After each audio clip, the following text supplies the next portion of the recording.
Joliet Township High School Board meeting to order. Roll call, please. Mr. Fitzpatrick? Here. Mrs. Lynn? Here.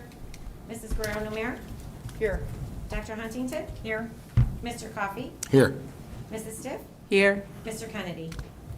All right, please stand and join us in reciting Pledge of Allegiance.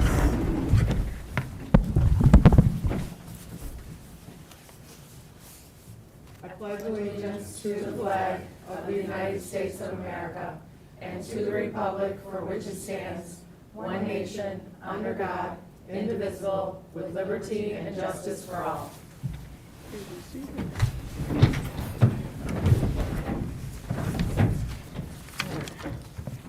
On behalf of the Board of Education, I would like to welcome all of our visitors in person and those watching via live stream. Your presence is greatly valued, and your engagement reflects a shared commitment to the success of our community as a whole. At this time, members of the public may make comments to the Board of Education on any item listed on the agenda. Please note, this board respects and values information delivered to us, but at this time, we cannot engage in or have a dialogue with you. Your comments should be directed to the Board of Education, and all in attendance must conduct themselves with respect and civility towards others. Please conclude your comments in 3 minutes. Is there, Ms. Rico, is there any public comment? No public comment.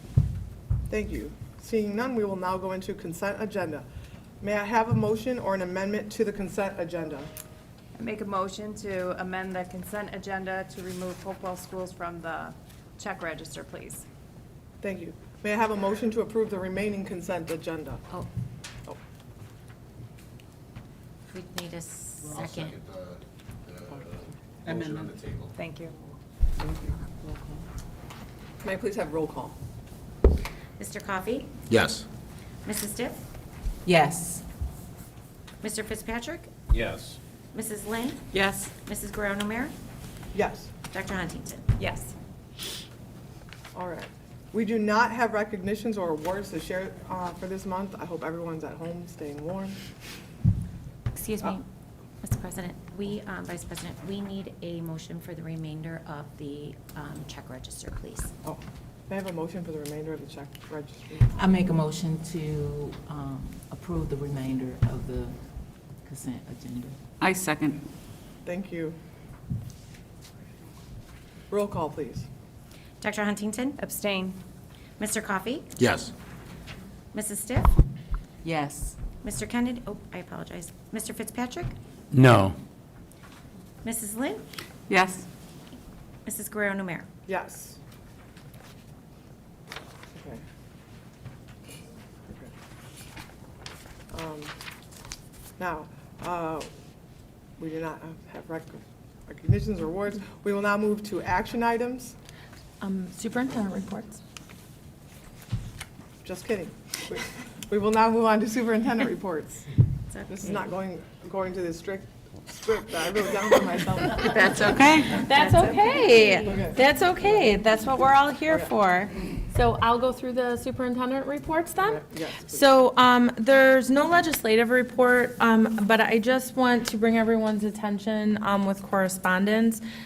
This is associated with the action item 2, Vision 2030.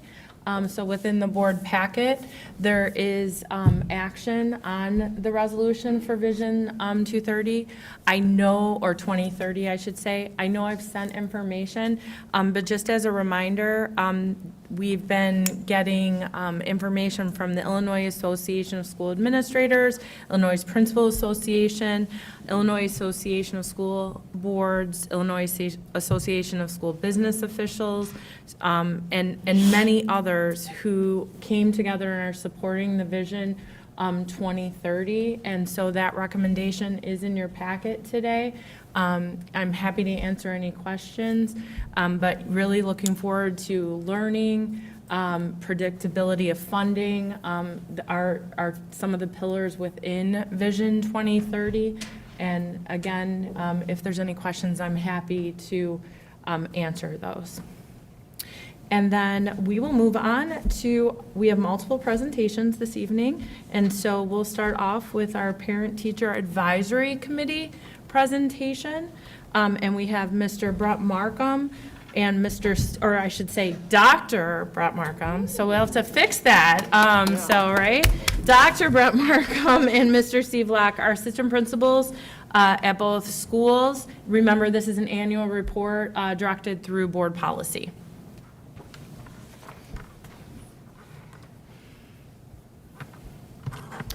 Thank you, Brett. All right, good evening, everybody. Mr. Markham and I we co-led our annual Parent-Teacher Advisory Committee this past fall. With that, with the information gain, we met about 5 times. With the 6th date was optional. That 6th date was not necessary. So we met September 26th through December 5th on the dates reflected on the PowerPoint. As far as the membership goes, we had numerous stakeholders that were involved in the committee, and I would say at any given meeting date, we probably had between 12 and 17 people there. So it was a very productive and very meaningful conversations over our 5 meeting dates. The purpose of the committee is simply to give stakeholders the ability to assist in the development of student behavior policy and procedures, and to provide information and recommendations that they feel are needed. We also have a point of emphasis with certain board policies as reflected up there, from administering medicine at school all the way down to school bus safety procedures. As far as recommendation goes with some of our policies that we looked at, although some things couldn't be changed because they are policy, discussion over for administering of medicine to students at school, discussions on over-the-counter and short-term prescriptions was brought up, some good conversations, and to give some context with that, a couple of the committee members had made suggestion if a student were to get sick, for example, on a Friday night, get prescribed medicine that Friday night, was already on the medicine for 2 or 3 days, going, over the weekend, they come back to school on Monday, they're already almost done with their prescription. Do we really need to go through that process with the health office, et cetera? The initial answer is yes, and Mr. Markham or Dr. Markham and I did just say that it is something that we could discuss, but we don't know if we can change because it is policy. Okay, so with that, no recommendations other than that were really discussed. With student behavior, 7190, no recommendations were made, and then the bus conduct, no recommendations were made on that either. As far as student behavior language recommendations for 7190E, some of the suggestions or recommendations add infractions to differentiate between physical violence and results in serious injury versus violence that does not have serious injury, and that is just to mirror some of the Illinois State Board of Education coding, so we're a little bit more consistent there and accurate with our data. We also, the suggestion was made to add cafeteria conduct to mirror classroom and hallway conduct as far as information described in our student handbook. Changes, if memory serves me correctly, with that 3rd bullet point, it was simply to kind of reduce some of the verbiage there and narrow that down to simply stating distribution of illegal substances. And then finally, that last point, the additional minor language changes for clarity. If you are at these committees, a lot of times, especially when we have English teachers present, when we start going through some of the policies, or in particular the student handbook, recommendations are made there with tense, past tense, present tense, et cetera. That is simply all that means as far as minor changes for clarity. Okay? Mr. Locke, can I just ask a question? Yes. So when you look at the change and you list out all of the drugs, narcotics, prescription drugs, over the counter. Yep. And then you're just changing it to distribution of illegal substances. So would that not mean prescription drugs or over-the-counter drugs, because those aren't illegal for the particular student? Do you understand what I'm asking? I think the committee as a whole, and Dr. Markham, or actually, Ms. Lynn, you can bring it up too. I think it was there, the distribution of the illegal substances, if kids are giving even a legal substance and distributing it amongst themselves. Right, so that would be illegal, right? It would be illegal for that person, but they would be distributing it. So when I read distribution of illegal substance, I think heroin, like hard drugs, those kind of things. I don't think of Tylenol. I don't think of an antihistamine, right? I do too, but for kids to be, I think the context there was people, if they were giving it to their peers. Again, it was a recommendation that the committee came up with. So, I mean, we certainly don't have to adopt it. Was the committee, just to make sure, is the committee suggesting that distributing drugs, like something that somebody else was prescribed, is illegal to do? Is that the context of it? I believe it was. Okay. But correct me if I'm wrong, I believe all the conversations were just of any exchange of those is what was recommended by the committee, not by us. Yeah, because it would be illegal to distribute any of those in the school setting. Well, I'm just saying, I think that this leads to a bigger interpretation that down the line is going to be problematic for the dean's office.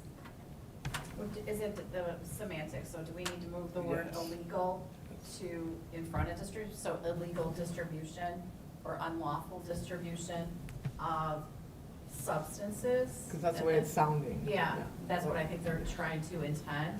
It's about illegally distributing. I think it's the semantics of the sentence. Right, because right now, I'm thinking, I don't think Tylenol is an illegal substance. I don't think an antihistamine is an Right. illegal substance, but I would read it Yeah. the same way, yeah. Did the definition change? No. So the definition, distribution of illegal substances. So again, we're under first read tonight, so nobody is approving anything. So we'll come back with any changes or for final approval at the next meeting. So if we were to continue with distribution of illegal substances, the definition that would be both in the exhibit, which is considered policy, as well as in the handbook, reads sale, purchasing, pretending to sell, distribution, or transfer of any controlled substance or non-controlled substance represented to be a drug or any drug paraphernalia. So does that help with that at all, or is there, and again, if they're still concerned, that's absolutely fine. That's what this presentation is about. So it's the title of the infraction and then also the definition. For just that one, we're good on everything else? Okay. Yeah. I'm struggling with that. I think it needs to be reworded to be clearer. Okay. I think what you just read would be a clear definition. Can you just, Can I read it again? Yes, please. Sure.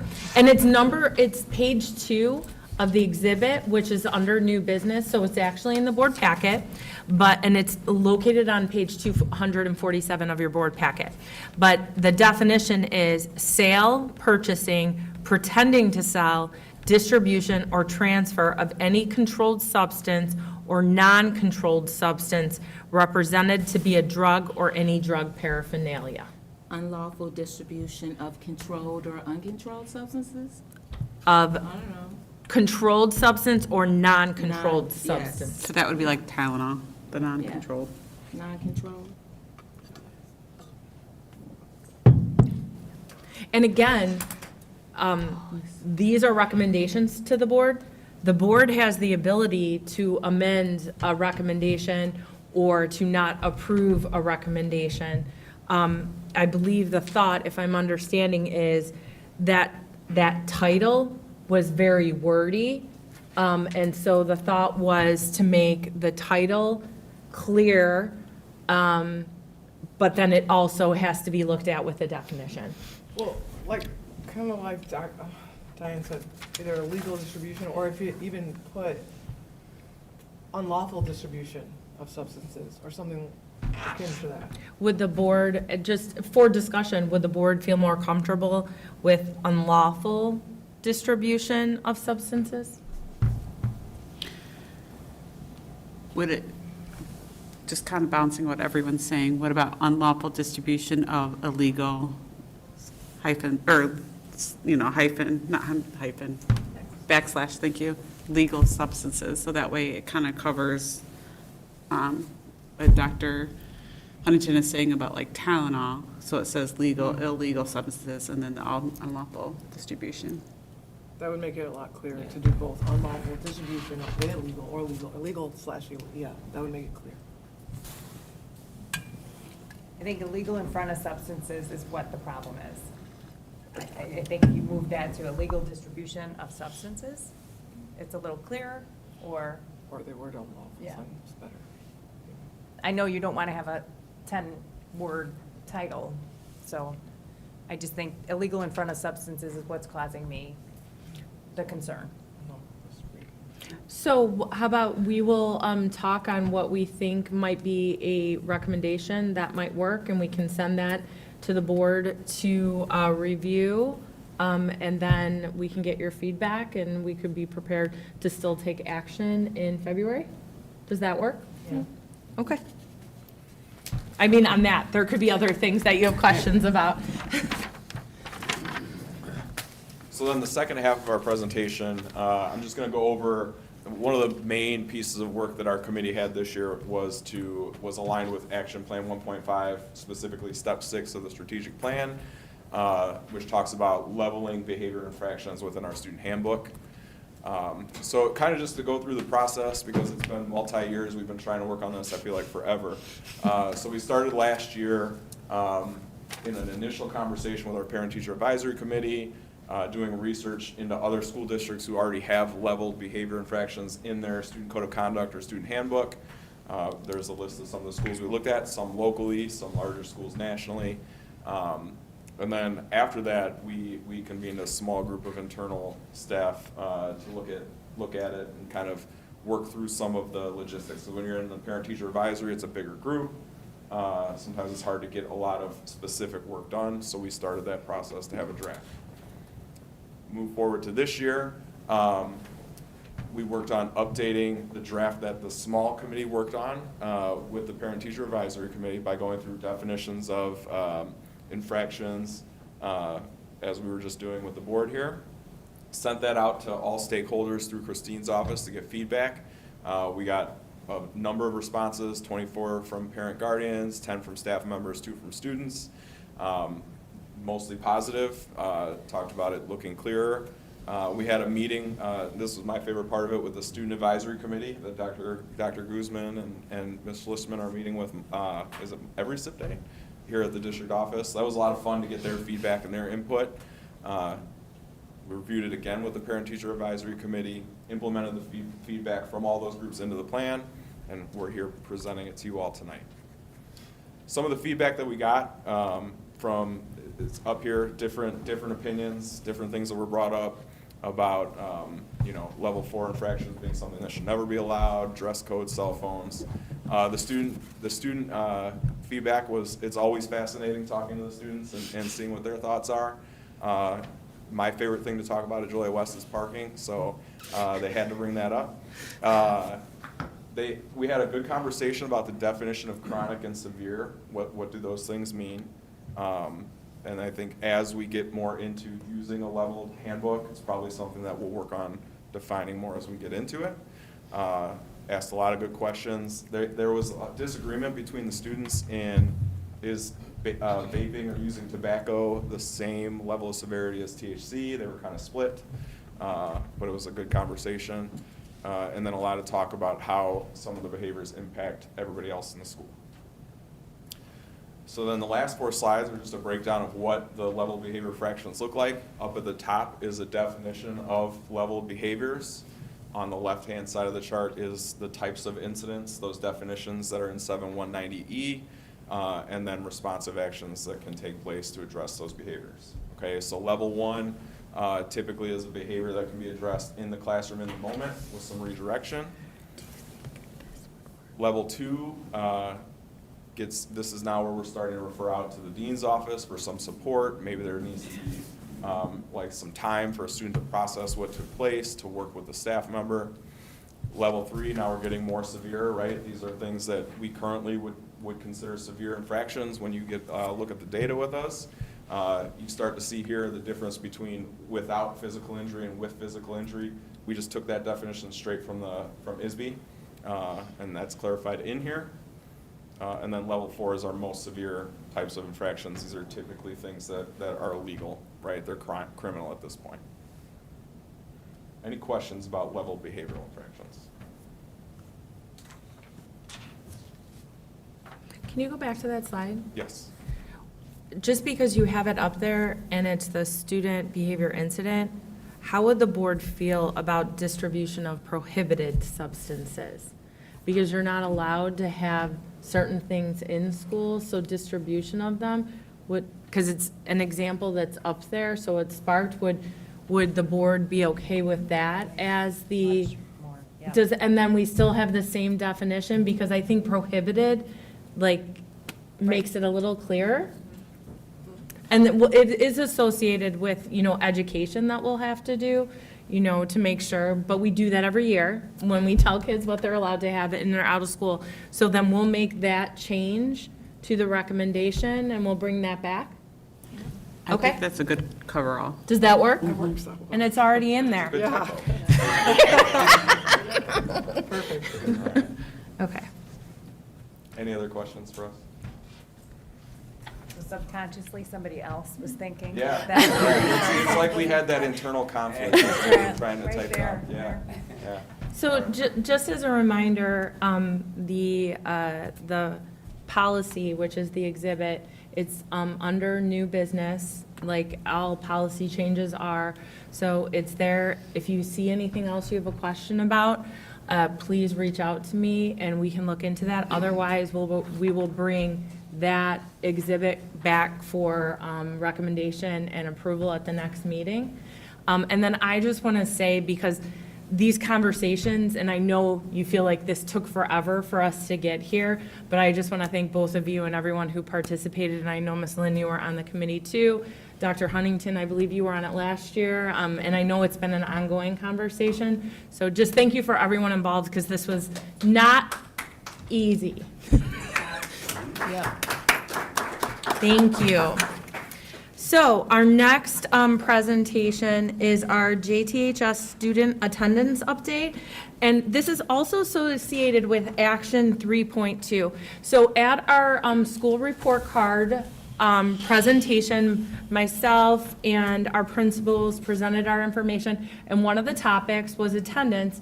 And the board requested an update to see how our data looked for first semester. And this, again, is completely associated with Action Plan 3.2. We bring all the progress back in May.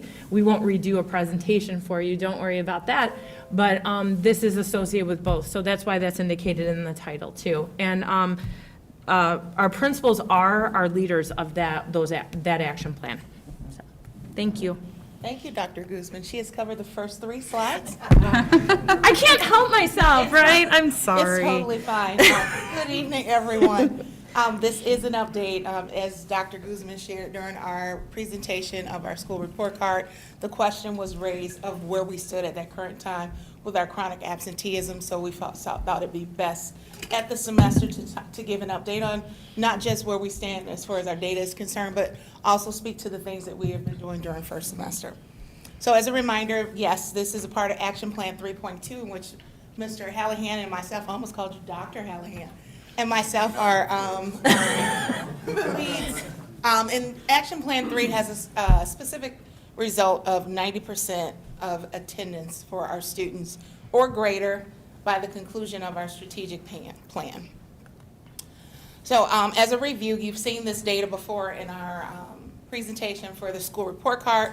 We concluded the 23-24 school year with a chronic absenteeism rate for Central of 57.3% and 45.2% of our student body being considered chronic absentee at the conclusion of the school year. This was both an increase from the previous school year for both of our schools. When we just sat down to discuss what to share, we thought it best to start with the goals that we set out. When we gave our update, I believe it was in May of last year, of where we stood in progress with Action Plan 3.2.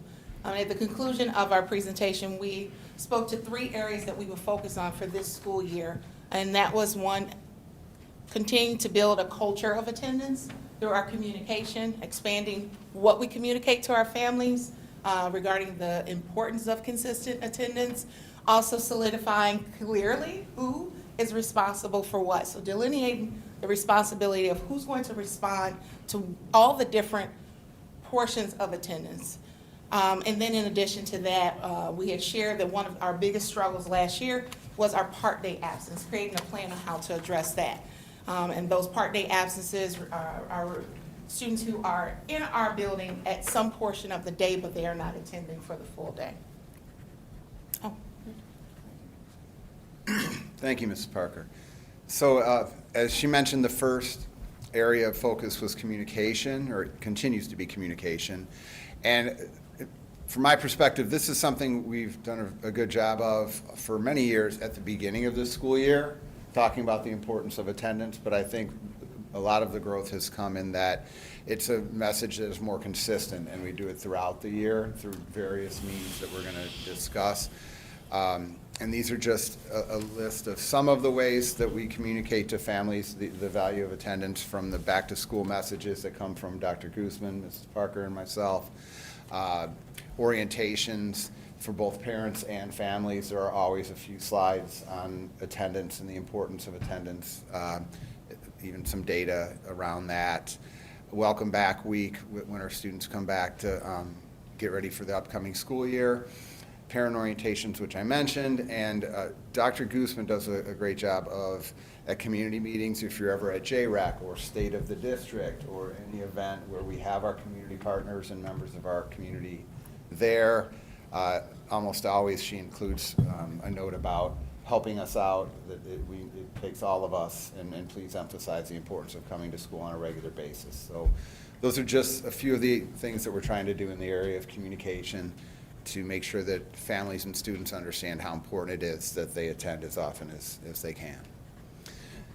Something else that we added this year, there's a really valuable resource, Attendance Works is what it's called. This was something that we found on Attendance Works and kind of made it our own. Thank you to Christine and her team for adding the graphics and making it look a lot more appealing. But this was something straight from Attendance Works that gives parents, again, some details about what they can do and how they can help with some routines, and emphasizing the importance of attendance, scheduling things like doctor's appointments outside of the school day if possible, et cetera. But again, we don't want to assume that all of our families and students understand how important it is to come to school on a regular basis. We want to make sure that we're communicating that as often as possible. So this was just one more resource that we created. We shared this electronically on the website, as well as we had copies available at various back-to-school events, some of those things that I mentioned on the previous slide. And of course, we have it in both English and Spanish. We, especially last year or so, started adding a lot of signage around the building, emphasizing just reminders, again, trying to create that culture of attendance, about how important it is that students attend. Attendance Works, which I mentioned, does have some great resources in this area, but we found these, and we like these too because there's a wide variety of different messages. They catch the eye, and so Ms. Parker and I purchased quite a few of these and have posted them throughout the buildings. If you've been in the buildings, you may have seen these. And we like that these come from somewhat of a positive approach to, we like the one-year attendance matters, and so do you. Like, we want you here because you're important to our school and our community. And these also come in English and Spanish, so we purchased those in both languages as well. So you'll see those in the buildings as well. Then I'm gonna turn. In continuing the conversation about communication, when we looked at what was communicated It's important to share that our families receive communication daily, they receive communication monthly, and for some of our families, they receive targeted communication. Each day at 4 o'clock through Parent Square, our students receive, our parents and families receive a notification if their student was absent. It is done through an automated system, it's a robocall that is sent out as a notification. That happens each and every day around 4 o'clock. At the end of each month, we started, and this is new for this school year, we call a chronic absenteeism status report. We notify our families of where their students stand. If they have qualified as chronically absent, they receive a specific message that we'll show in the slides to come. And if they have maintained an attendance rate of 90% or higher, they receive a different message. And that is sent via email to our families. And then there's targeted communications. Once students have reached a full day absence of 4, 7, 11, and 18, those are printed letters that are mailed home with specific information that also includes the number of tardies that students receive, and we have examples for each one. So the first one that I want to show you is an example of a student who is considered chronic absent. Anything in parentheses, of course, is replaced with that student's information. We began this in the middle, I believe, of this semester. This is an example of a letter that was sent out at the end of October. It first shares the information about the student, where they currently stand, that they are chronic absenteeism, and shares their percentage rate of attendance with the families. There is positively framed language within the letter that also shares tips, and then who to communicate with within the letter. And then, of course, as we know, Thanksgiving, for us, we know the data says that between Thanksgiving and Christmas break, we always see a dip in attendance, just making parents aware of that so that they are on alert as we partner together. The same letter sent out in October for a student who has a 90% or higher rate, an example is here. Anything that is bolded in parentheses is, of course, replaced with the student's information. Again, we're recognizing the student and the family's effort and congratulating them on maintaining that 90% or higher, but also letting them know as well as we enter Thanksgiving break and beyond, that dip in attendance naturally happens. So putting them on alert as well, so as they work to maintain that 90% rate. The next example is an example of a cumulative targeted communication that comes from our academy offices, and Shad will speak a little bit more about that in the slide to come. We've blocked out the student's name, but you see they are, the information shared here is where they stand as far as their absence is concerned, the number of tardies that they've received, who specifically to talk to regarding that. This is new as for this year of who is sending this information. It's coming from our academy offices. Previously, it came from PPS, specifically our dean's office. What we've seen this year from this same communication coming out of a different office, as there has been an increase in two-way communication between our families and our administrators about the barriers and the things that are hindering students from coming to school. Our administrators are now collaborating more with their teachers in helping to problem solve for those students. They're connecting parents, but of course resources within the building. They're working with the Triangle team for that student, but also connecting them with resources outside of the school as well. It has really been beneficial just of what we've seen thus far. Again, we do not have a full year's collected data on it, but we've seen an uptick in that communication, which is always a benefit to us when we're trying to problem solve with our families.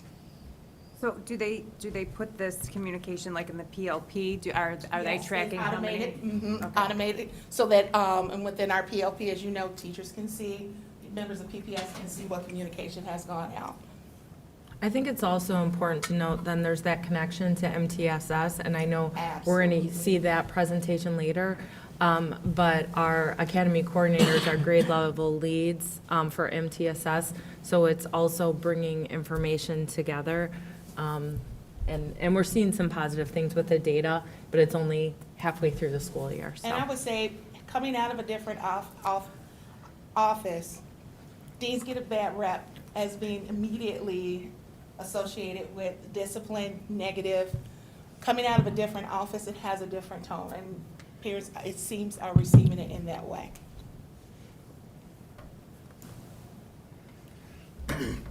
So again, with, not necessarily with communication, but with roles and responsibilities, which was another focus that we said we were going to have when we presented on this in May. This is a sample of a document that academy coordinators put together at the respective campuses, just to create a visual and to reemphasize to all of our various offices and staff that we all play a role in improving attendance, and what is that role. Not only a reminder to the individuals in those areas, but also it's good for them to know that this is a team effort and that there are things happening in other offices by other members of our staff. So we're not asking one group or one or two groups to carry the burden of trying to address this problem. So this is for our staff. This just emphasizes some of the things that were already mentioned about like the role of the academy offices with those communications that are going out. The dean's focus this year is on those part day absences, because we felt that that was appropriate because a part day absence in most cases is a disciplinary issue. They came to school, then they left after period 7, or they missed a period because they went to lunch twice or things like that. So we felt it was appropriate for the deans to be addressing that, while the academy offices, along in connection with the MTSS process, are working on those full day absences, which there could be a myriad of reasons why that's occurring, and they can try to get to the root cause of it. This is also important because we wanted to emphasize the important role, the extremely important role that teachers play in attendance. The research shows that a welcoming environment, engaging lessons, teachers noticing when a student was absent and mentioning it to them, and hey, we missed you, so glad you're back. Like that all really matters, and we think our teachers do a great job of that, but we wanted to just remind them of the important role they play in this.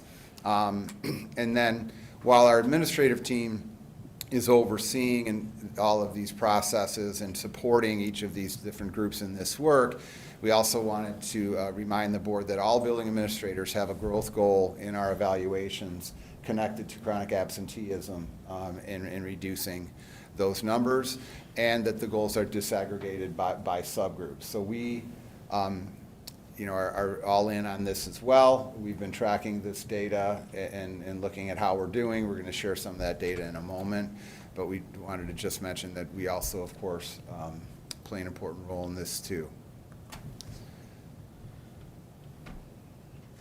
Oh, go back. Okay, so the data. This is from first semester this year. It's important to note that the data from 23-24 is directly from the school report card, and that is at the end of 23-24. We're not able to, in our system, run data from first semester of previous years. We asked if that could be done, and that was not possible. So it's not exactly apples to apples, but it's important to note that the criteria is still the same. So it's 10% or more of days absent during first semester as it is at the end of the school year. So criteria is the same. We hope that we'll continue to see this progress, but we were excited to see this data. We see a reduction here at both campuses, still higher than we want it to be, but it's definitely progress and moving in the right direction. We hope that will continue. Dr. Huntington? 10% of first semester, not 10% of total year. Correct. Okay. Or when it's really important, it's when they enrolled. So it's of the days they enrolled, because we do have students that might enroll 20 days into school, Okay. or, so it's, and I asked that question, that's why I'm clarifying it, because kids have different days to determine the 10%. Okay. Yeah, so for example, if a student joined us in October and they had 40 possible attendance days, if they missed 10% of those 40, they're listed as a chronic absentee. Is this ahead. going by the state? I know we talked about it before. The state has the definition, whether it's excuse or like medical or really anything. Are you guys using that same definition? We are. We're fortunate. Eric Nunez in our technology department and our technology department do a great job. He went in and actually, when we asked for this data, he made some tweaks in iCampus to make sure that as much as possible, it aligns with how ISB pulls it, and he feels pretty confident that it's extremely close to how they do it. We had a team that looked at it, I want to say throughout last year. It definitely was earlier than this year, but sometimes my years blend together, so it might have been last year or the year before, but we mapped out everything. For example, a real good example and something that I know other schools talk about, we're mandated to allow for mental health days for students, and I'm not arguing mental health days, but mental health days count for chronic absenteeism. Notes from a doctor count for absences too. Really, the only thing that doesn't is hospitalization with services. So there's really almost everything counts as a day. If they're not here and they're not receiving educational services, then it counts against them. So that's something that we also need to educate everybody on to make sure that everyone is understanding that. Because we will have parents, especially the first time the monthly letter went out, so the good news is parents are receiving the monthly letter because we did get some calls with clarifications, and then we were able to explain that. If it's excused, it still counts for chronic absenteeism. So actually, an unexcused absence and an excused count the same for the state. Does that make sense? Mm-hmm. Okay. Because we had to wrap our head around that too. Mm-hmm. Then we also have data on part day absences. We mentioned that our deans have worked very hard at this, and we wanted to celebrate that work is paying off. So they're spending time looking at reports, looking at absent lists, calling in students if they see they've missed a period or two. And so you can see a pretty significant reduction here in that. And that contributes to the numbers on the previous slide, because those numbers are not just based on full-day absences. As we've mentioned previously, period absences accumulate towards that number for chronic absenteeism. So by putting a dent in these part-day period absences, it's affecting that overall rate as well. So we're excited about the growth here, and going to continue the work we're doing and more to try to continue to bring these numbers down.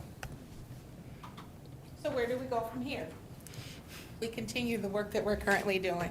As Mr. Hallahan shared, we have aligned our growth goals for all administrators to the area in which they supervise and have the most influence over. So our ninth grade coordinators are looking at ninth grade chronic absenteeism along with their other goals.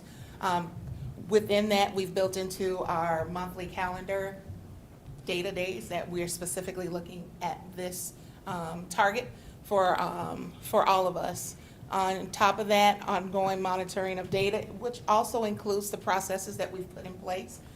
Right now, we've just begun. We have to continue to progress monitor to see if it is working. As we are monitoring that, if something needs to be tweaked. At the end of the year, we look at all of the data and then processes and get feedback from the offices that have taken on the various responsibilities to see how we want to approach things for next year. So far, so good. No complaints, but it seems to be a load that everyone is able to share in the different areas that they are approaching. And then our continued implementation of the JTHS strategic plan. As we know, all things affect attendance, whether it be our school day, the time that our students are physically required to be in our buildings, the actual landscape of our buildings, the attractiveness of the spaces in which they meet, be it the culture and climate, sorry, I'm stealing your thunder. No, keep going. The culture and climate that they come into, the work we're doing with cultural responsiveness, implicit bias, restorative practices, all the things that you all have approved. Thank you so much as a board for us to focus on within our strategic plan. It all plays a role in attendance for various reasons, and I'll step back. I think Ms. Parker summed that up very nicely. I think when we were here in May doing this presentation, I think we mentioned that everything we do impacts attendance. The culture and climate, students feeling safe, students feeling welcome, students being engaged, having a connection to school, having a long-term plan, so I see the why.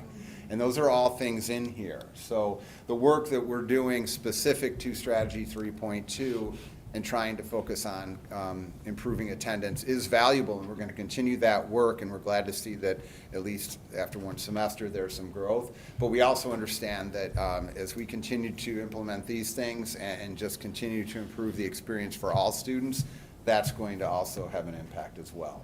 So we just wanted to mention that. And that's all for our presentation, but we welcome any questions you may have. Thank you. Thank you. And our final presentation this evening is our educational services update, and that will be presented by Mrs. McDonald and Dr. Riley and Dr. Hackney.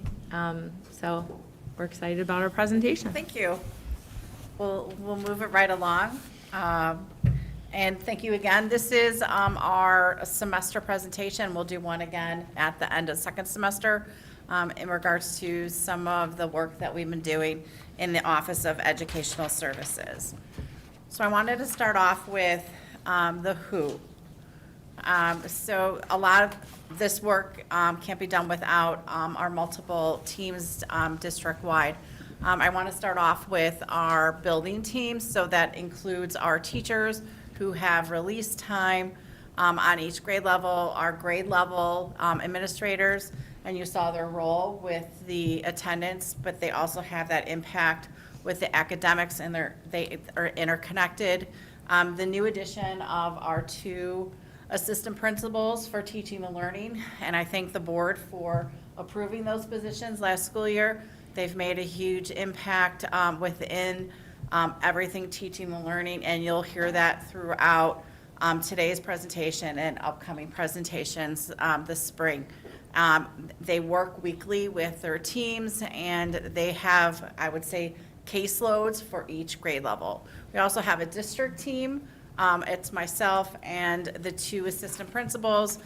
We meet twice a week. One is our own agenda, and also we have a data meeting every Monday, and that's where we dive into the academic data of our campuses. And then we continue with our district math team that Mrs. McMorris runs quarterly.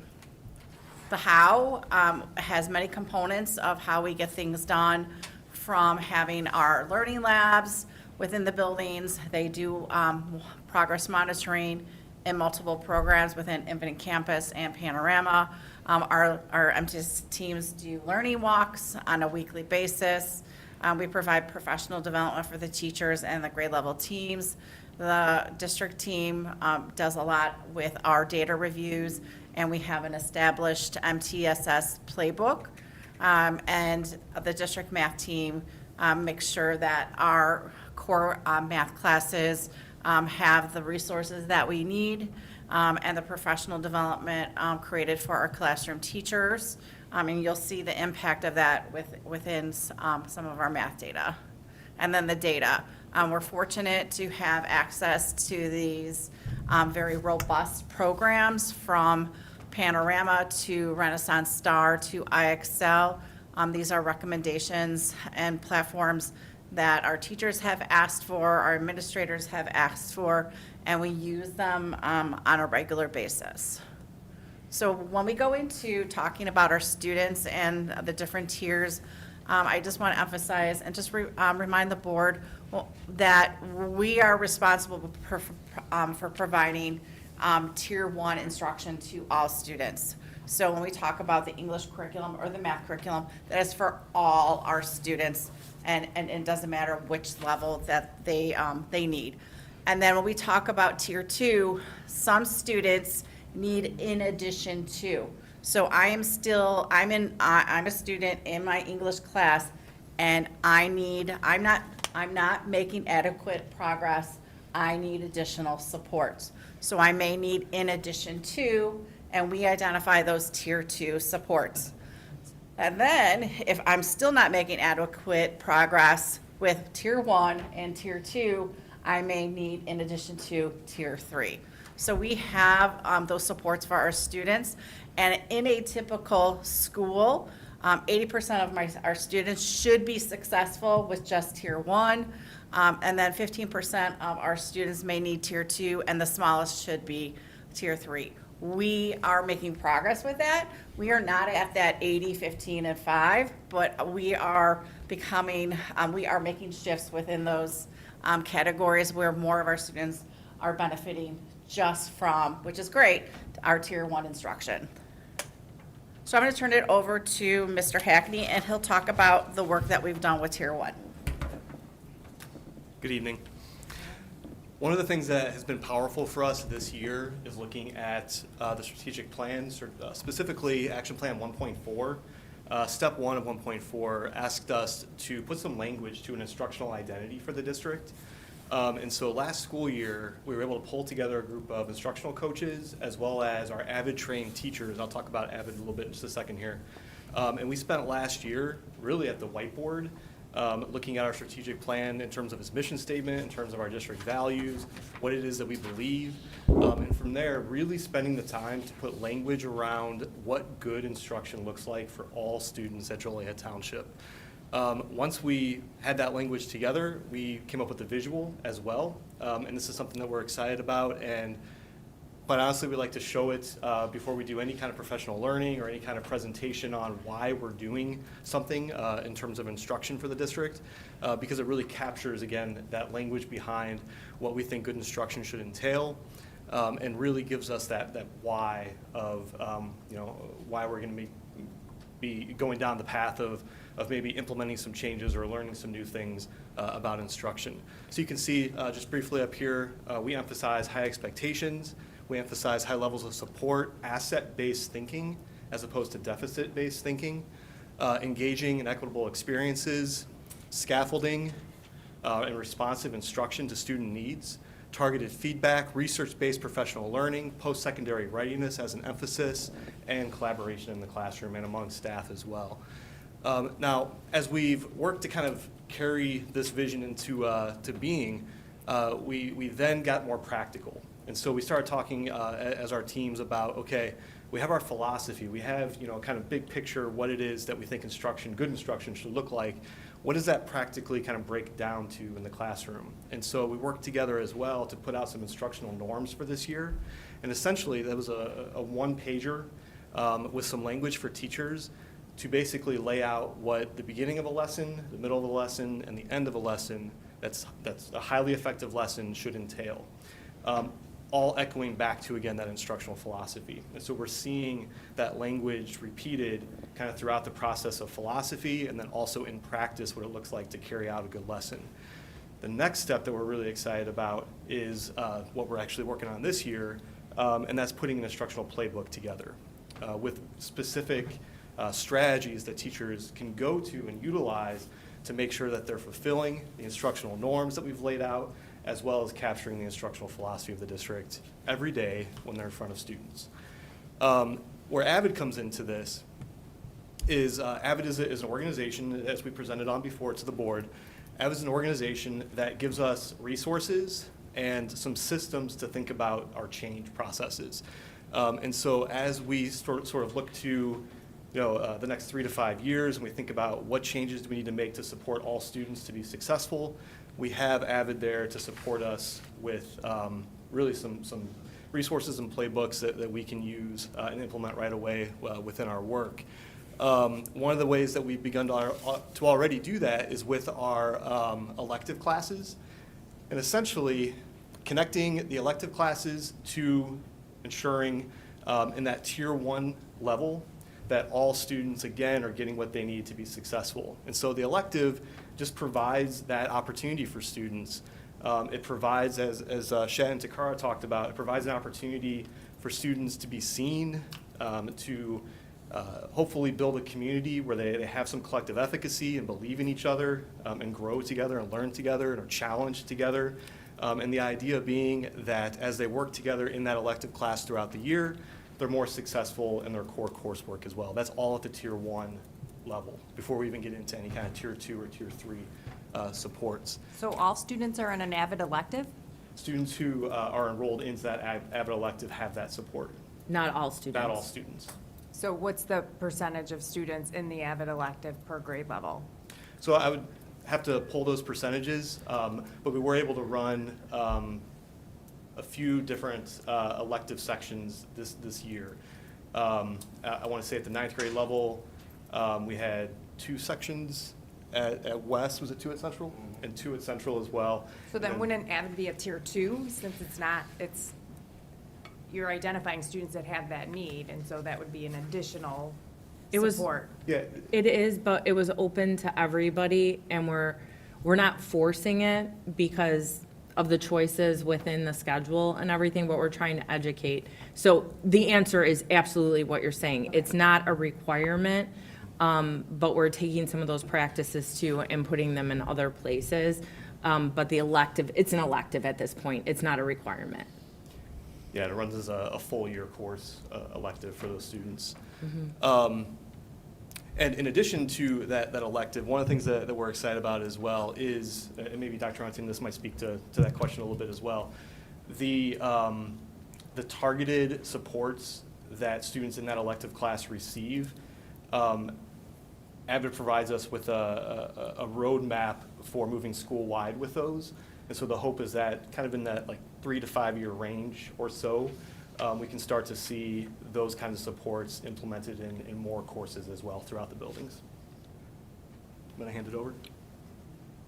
And as we're planning, and I'm sure I'm going to steal their thunder, but as we're planning for instructional, professional development opportunities in the future, that's been a discussion, that in this area, we're going to do professional development within these strategies, with the norms, with everything. We start off the school year sharing all this information, as well as the strategies associated that we think are those best practices at the beginning of the school year to bring that overall awareness, and we're going to keep doing that.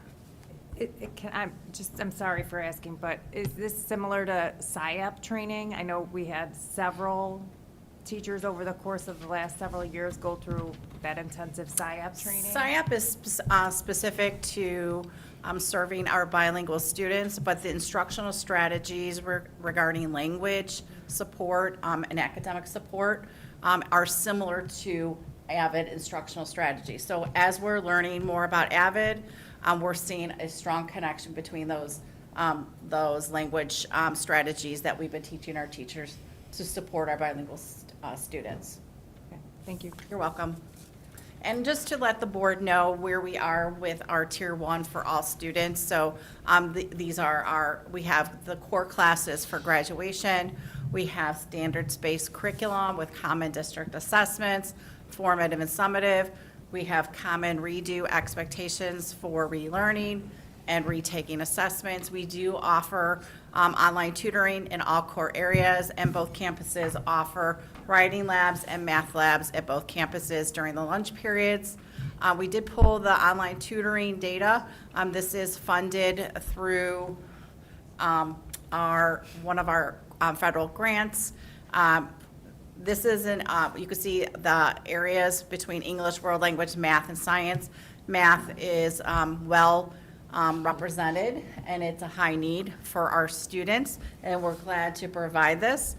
In regards to what the data means, students self-select or parents self-select and self-schedule these sessions, and then we keep attendance, so that's our attendance rate with students following through with those self-selected appointments. We do have processes to follow up with students and families to remind them the importance of when you select a session, you should follow through. But the attendance rate is much better than what we expected last school year. I was wondering on that, it says 918 scheduled. Is every child offered this or just? All students. So you got 918 out of the, This is, it's 7,000? not 918 students, it's 918 sessions.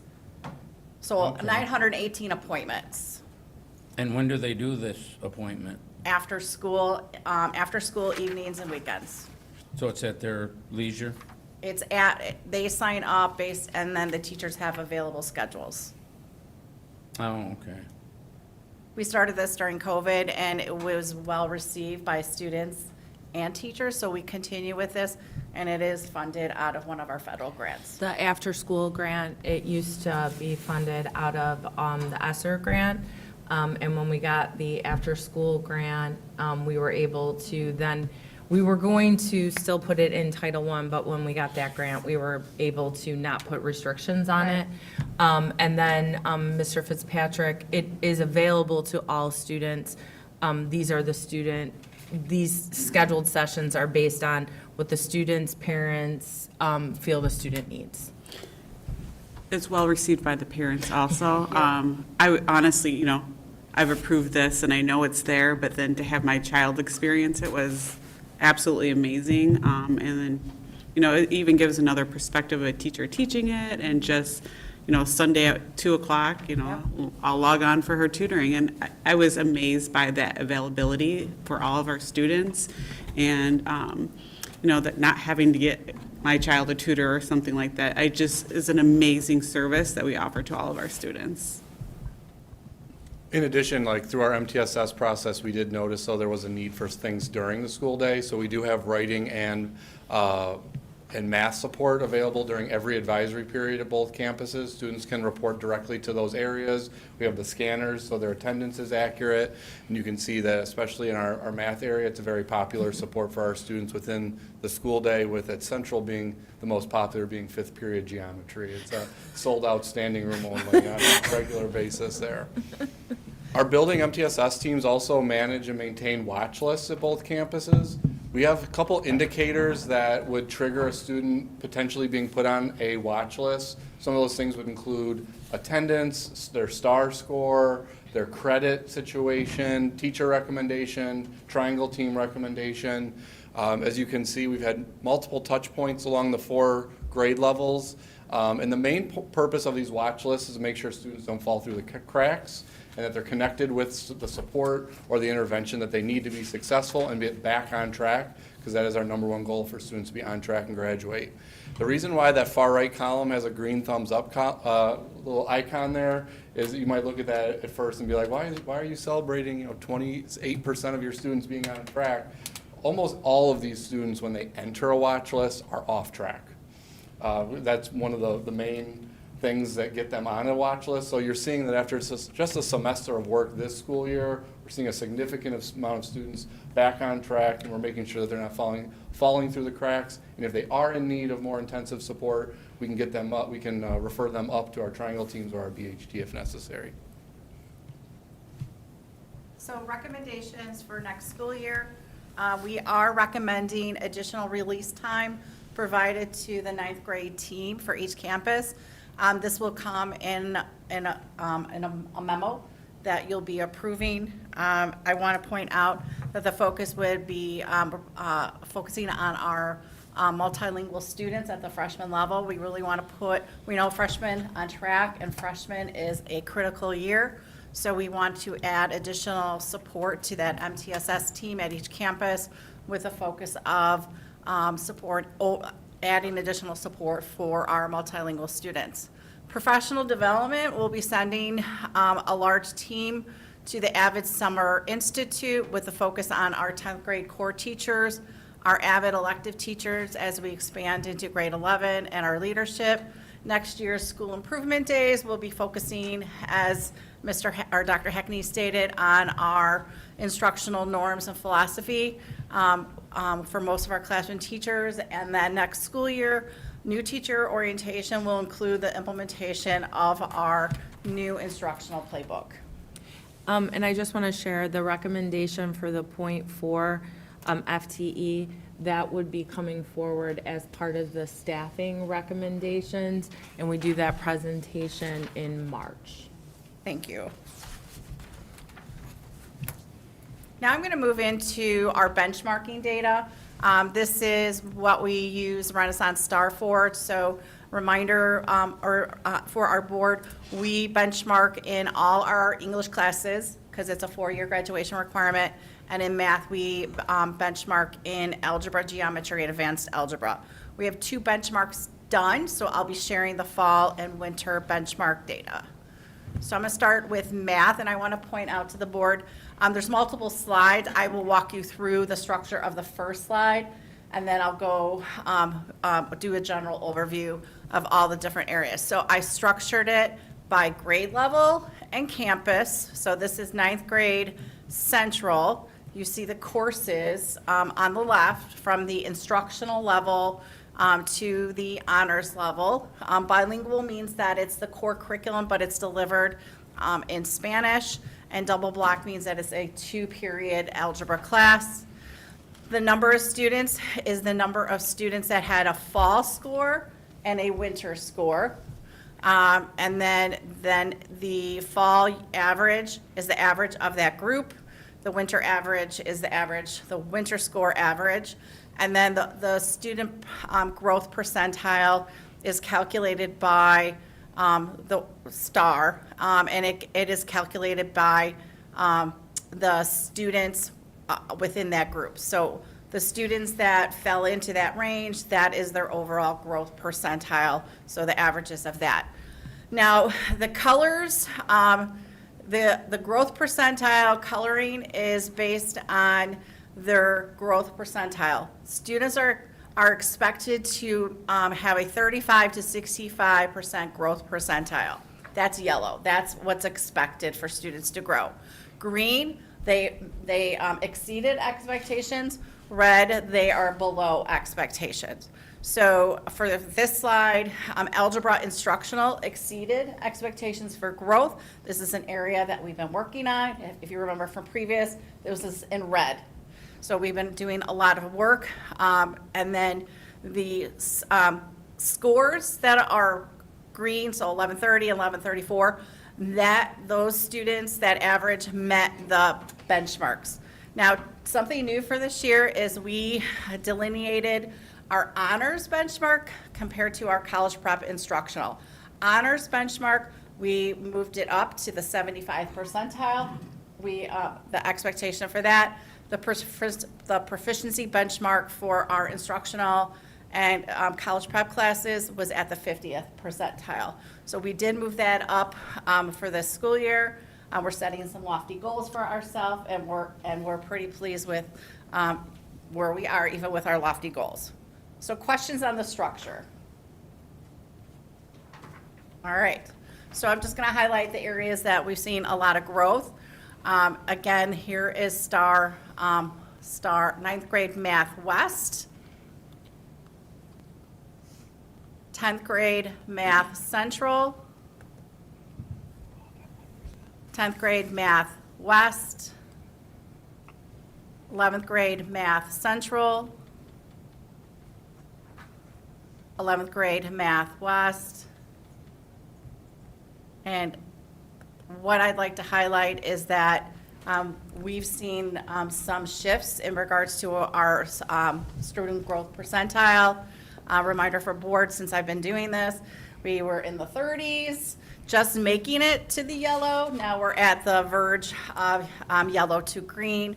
And our instructional groups that we've been focusing on this school year, both in math and reading, they have seen big shifts with not only their proficiency scores, but also their growth percentiles. So I want to recognize our math instructional teachers. And further information will be given to the board in February when the special ed team presents their information. Questions on math? So in regards to Tier 2 for some of our math students, if I pass it over to, I want to point out that supports for some students in addition to Tier 1. So double block, remember that is an additional 55 minutes of math. We have double block at both campuses.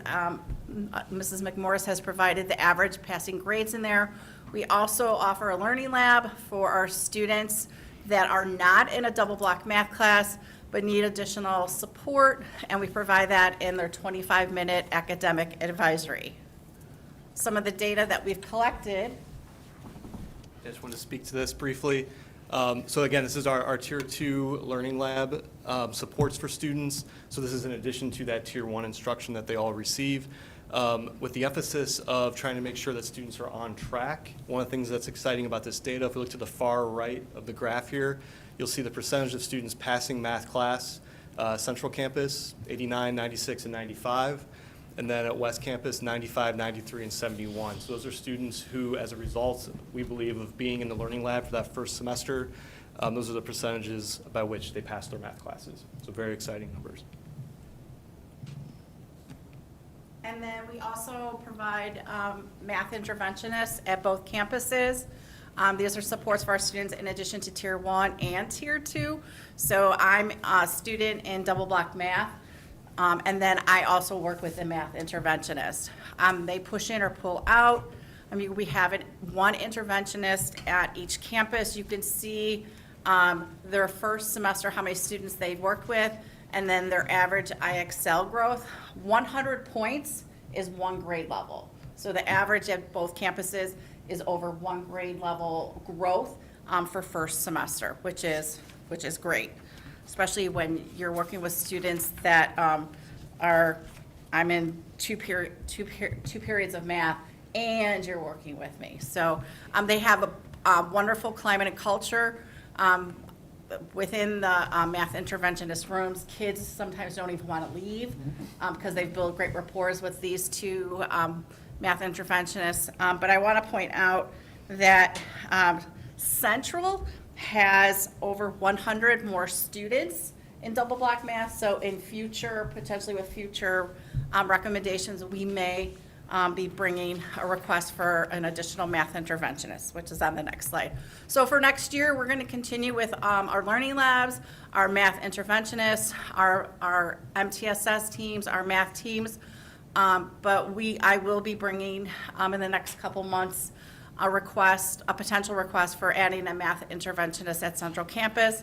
And the rationale is that we have more students in need at Central Campus than at West that need that Tier 3 support. Questions about math? Would it be a bilingual math interventionist?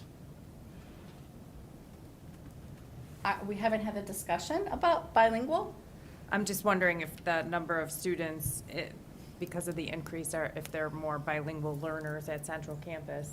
I think it would always be a preference Yeah. to add more individuals who are bilingual.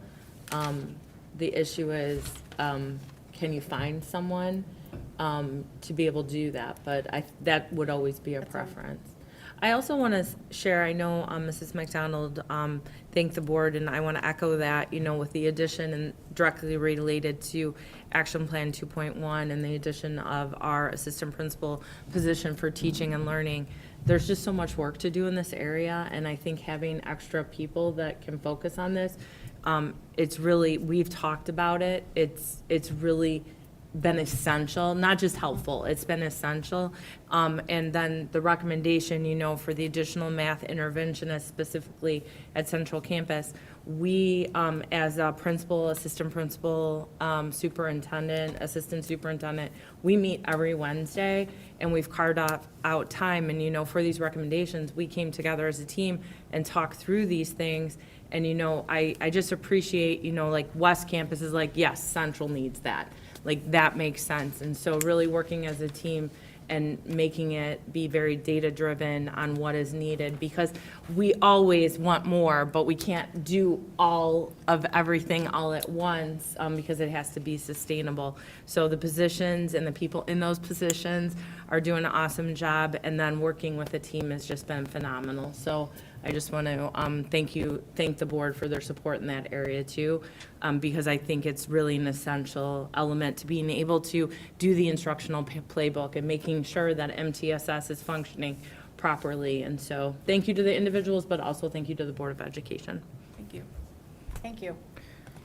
And then I'll go into, again, it's the same format for reading, and then it's the same color coding. So I will go through this, and please, I'll pause, and if you have questions.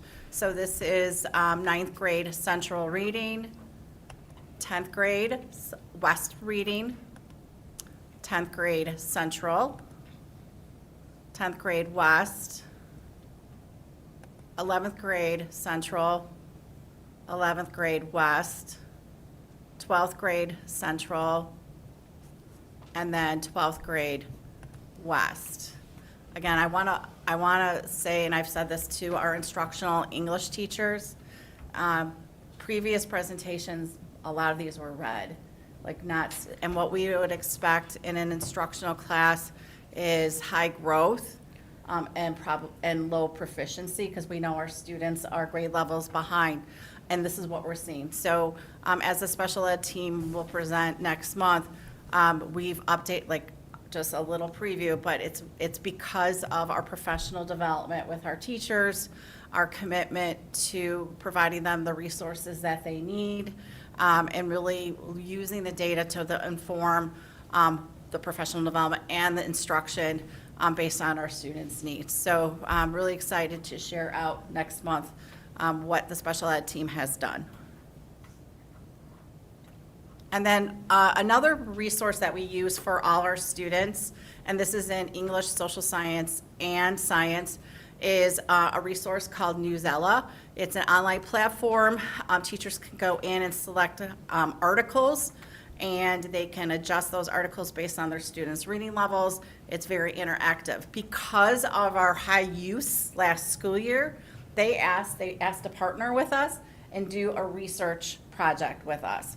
So based on our usage, the key findings is that by us using Newsella, the ELA, the quiz, after you read an article, it is a good predictor for student achievement related to ELA, because then they looked at our student STAR data, our SAT data, and PSAT data, and there was a correlation with the frequency and how well our students did on the ELA quizzes and how they did on either STAR, SAT, or PSAT. So they were glad to do that partnership with us. I shared just a snippet of the data that they provided, and we continue to use it this school year. So this gives you an overview of how many active teachers we have, how many students are active this, and right now students have submitted 6,000 quizzes semester one. So it is a high-use resource used by our teachers and students. And we thank you because this is additional resource for our kids. In regards to Tier 2, for some of our students, we do offer a 55-minute class, Literacy 1 or Literacy 2, depending on the age in school. You can see Central Campus has about 100 more students in the literacy classes. We also offer a learning lab, that 25-minute academic advisory for students that are in English but without literacy, and it is reading focused. It is provided by a reading teacher, and you can see the numbers that we had from first semester. I'll turn it over to Sean in regards to the data. Yeah, I just wanted to share again real quick, just the excitement we have around our Tier 2 learning labs. So specifically here with reading, you'll notice again that far right column, we have 97% of students in the 9th grade at Central, ending first semester with a passing class in their English class, 100% for 10th grade, and 95% for 11th grade. And then over at West, 96% of freshmen, 86% of sophomores, and 100% of juniors. So doing that work to keep students on track has been quite successful. And then in addition, just the jump in STAR scores for students in learning labs, as well as growth in IXL, has been substantial for first semester too. So recommendations for next year, we will continue with our learning labs, our district MTSS team meetings, the use of IXL, the use of Newsella. And for next year, freshmen, so the class of 2029, will be in pre-AP English 1, pre-AP World History, and now pre-AP Biology. So the benefit of that is the common language, the common expectations that they will see across all three classes. And then pre-AP English 2 goes away, and we will be implementing AP Seminar for our sophomore honors English class. Which was already approved by the Board of Education. Yep. So it's just a summary of a past approval. Questions for any of us? Are there any other school districts that are doing this by us, What? this type of a program? Pre-AP? Yeah, like just the whole package with the reading and math. I would start with pre-AP. Pre-AP for our Tier 1 curriculum is through the College Board, and it's with my interactions with other assistant superintendents. It is a common theme, a common use across many school districts. In regards to school day interventions, since COVID and the learning losses, most school districts have embedded school day interventions, whether they implemented during advisory or embedded into classes. I would say yes. I feel like as a high schools struggle with MTSS structure, so I feel like because we presented at the Council for Exceptional Children, the feedback that we've gotten is that they were impressed with our structure, because you don't see this typically in a lot of high schools. But we have to remember that we built this because of our students. So I hate to compare it to other schools, because we built this structure based on what our students need and what our teachers need. I hope that helps answer Mr. Fitzpatrick. Well, I would think every school would need it, whether they struggled or not. I'm just from where I started as assistant superintendent to where we are now, I'm very proud. I've learned a lot from many of you on the board, and hopefully, I'm just really proud of where we've come the last 4 years. The other supporting our kids. question, oh, I'm sorry. Oh, that's okay. You had said earlier, I know it's way earlier, about the 80, 15, and 5, that was your goal to get to? Mm-hmm. But you never really said where we are right now. I could look that up. I can look that up in Panorama to see where our students are. I I was would break just it down by curious. English, and Okay. yeah. Because we would look at where kids are coming in at and what grade level Yep. they are at in regards to Lexile scores or their grade level scores. So we could look that up. Yeah. We could put that in an email. Thank you, everybody. Thank you so much. And then our final, it's not a presentation, but there is a submitted report, the Winter Credit Recovery Report that is in your packet. As you know, we have winter recovery, we also have summer recovery. It's still a very worthwhile program from the data. We're happy to answer any questions as well, but that's a report within your packet. Does anybody have any questions? Hearing none, then that concludes our superintendent reports. Thank you. And now, we will move on to action items. So the first one, item A resolution supporting Illinois Vision 2030. May I have a motion and a second? I'll make the motion. I'll second it. All right, any discussion? I really looked at it briefly, but it seems like there's a really lot of stuff involved in that to where, well, me personally, I don't want to really vote on it. I guess I'd really like to know a lot more about it, because it seemed like there was the little bit that I did read, there was a lot involved in it, not just, I realize it's just saying that we're supporting it. Are there any specific questions that you would Well, there have? was something about the report cards, the way they may be doing it moving forward and allowing the kids at a much younger age to make decisions. So, so this is building upon Vision 2020, which was the previous version, and it really was bringing in thousands of stakeholders from all those various organizations, including the Illinois Association of School Board, Illinois Principals Association, Illinois Association of School Business Officials, Illinois Association of School Administrators, ROEs, unions. So it's bringing everyone together to just, what are the things that are most important to us? in education in Illinois. And so to provide a little context, what came out of Vision 2020 was EBF funding. That's probably the best example of something that's greatly impacted, especially our school, but schools throughout the state. And so again, one of the tenets and one of the focuses within 2030 is ensuring that that that we can count on that funding now and for years to come. So we can do all the wonderful things that we're talking about, college and career readiness and opportunities. So it's really those areas that we have been focusing on, like the PACE framework, and continuing to move forward, and that all of our various organizations in solidarity are saying, this is what's important to us. At a bare minimum, we have to focus on these things. And then other things at the local level, obviously are also very important, but these are the things that all of our organizations can all agree on. So there's one thing that I've been looking at, and, talking about the school report cards and looking at some of those changes.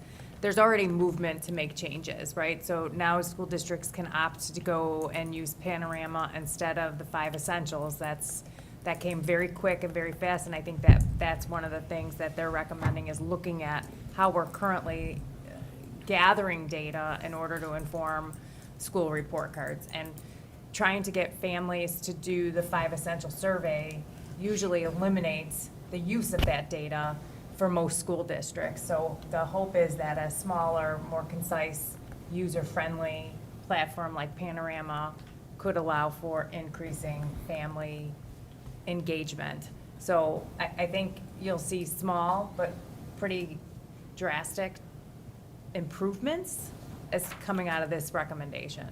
And I think to summarize the priorities, and there's a lot of information in here, but the priorities for the future, according, to this vision, is promoting future-driven skills that allow for more college and career exploration. That's through our strategic plan. It's one of our objectives of our plan, is that 4-year plan for all students.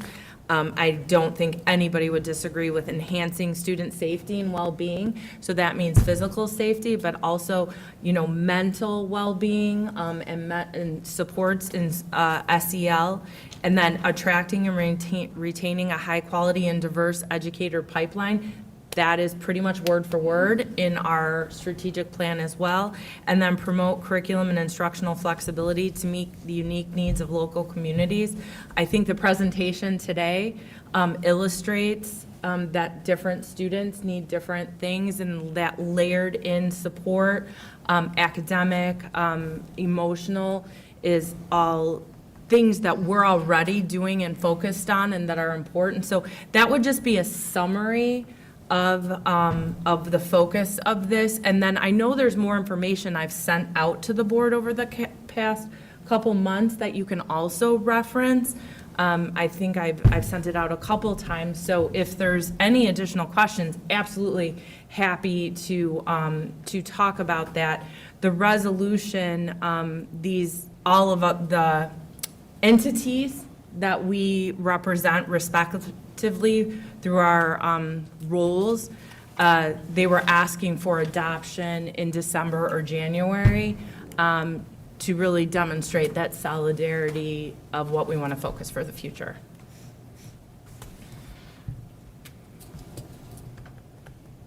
Any other discussion? All right, roll call, please. Mr. Coffey? Yes. Mrs. Stiff? Yes. Mr. Fitzpatrick? Yes. Mrs. Lynn? Yes. Mrs. Guerrero-Numer? Yes. Dr. Huntington? Yes. Action item B, revised 2025-2026 school calendar. I have a motion and a second. So moved. Second. Any discussion? Yes. First of all, I want to thank input from our union. We found a mistake. It wasn't counting, our Excel spreadsheet wasn't counting, well, we were double counting parent-teacher conferences. That's what was happening. So we needed to add on 2 days to ensure that we were meeting the requirements of the school calendar. So we added a day to each semester. And so that's the reflection that you see. And again, we did get input from our union. And I've already sent the draft to our sender schools and let them know if there were any questions or concerns from our meeting tonight. I would let them know, because as you know, they use our calendar to make decisions for their districts, because we all share kids. Any concern about the unevenness of the semesters? Yes, we always have it. We'd have to start earlier in August. So it's something that we talk about each year, but starting earlier would be a difficulty, and we do not want to go back to the practice of taking final exams after winter break. That's something we eliminated probably about maybe 20 years ago. I know it was when I was still in the classroom. So it's an ongoing discussion all the time. We also talked about, some of surrounding schools do sort of do the waiver process for not having certain holidays. That would be a way to add dates, but that is not something that we think would be well-received by our staff or our families. So it is always a discussion, but it is also always a shorter first semester than second semester. Thank you. Yep. Any further discussion? Roll call, please. Dr. Huntington? Yes. Mr. Coffey? Yes. Mrs. Stiff? Yes. Mr. Fitzpatrick? Yes. Mrs. Lynn? Yes. Mrs. Guerrero Numer? Yes. Item C, asbestos abatement for Joliet Central and Joliet West renovation projects. I'll make the motion. Second. Any discussion?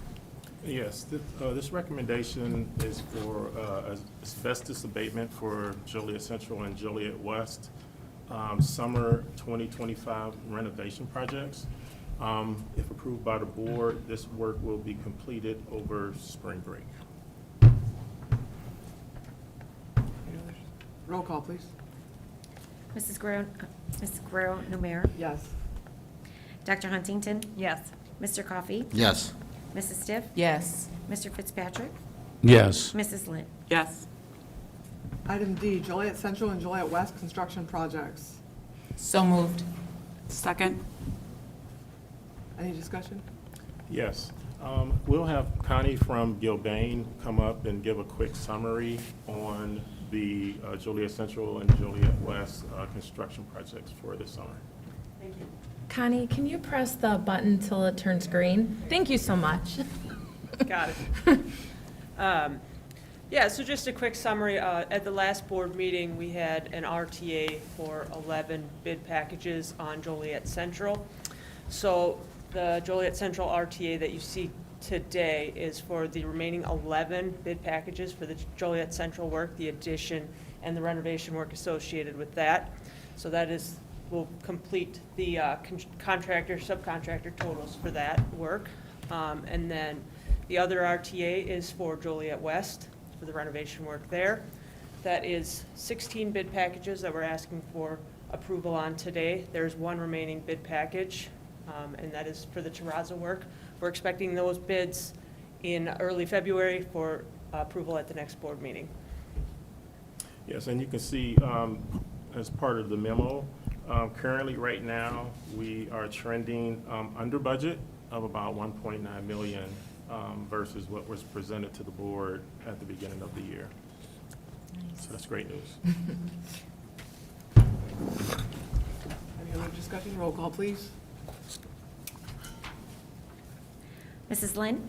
Yes. Mrs. Guerrero Numer? Yes. Dr. Huntington? Yes. Mr. Coffey? Yes.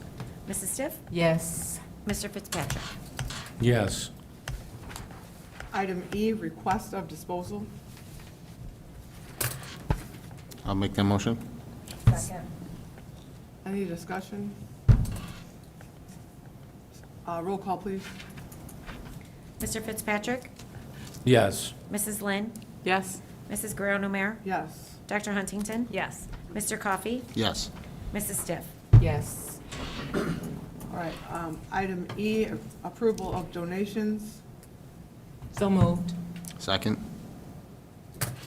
I just want to say thank you to everyone that donates to us continuously. We appreciate you. Roll call, please. Mrs. Lynn? Yes. Mr. Fitzpatrick? Yes. Mrs. Guerrero-Numer? Yes. Dr. Huntington?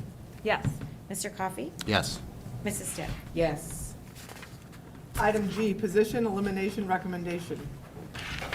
I have a motion and a second. So moved? Second? Any discussion? Roll call, please. Mrs. Stipp? Yes. Mr. Fitzpatrick? Yes. Mrs. Lynn? Yes. Mrs. Guerrero-Numer? Yes. Dr. Huntington? Yes. Mr. Coffey? Yes. Item H, 2025-2026 staffing request for ELL and bilingual programs. I have a motion and a second. So moved. Oh, sorry. I'll second it. Thank you. Any discussion? Yes, normally most of our recommended positions do come at the March staffing. However, with positions that could lead to, I'm going to say, domino effects or the need for positions in other areas, we do like to get those posted sooner rather than later.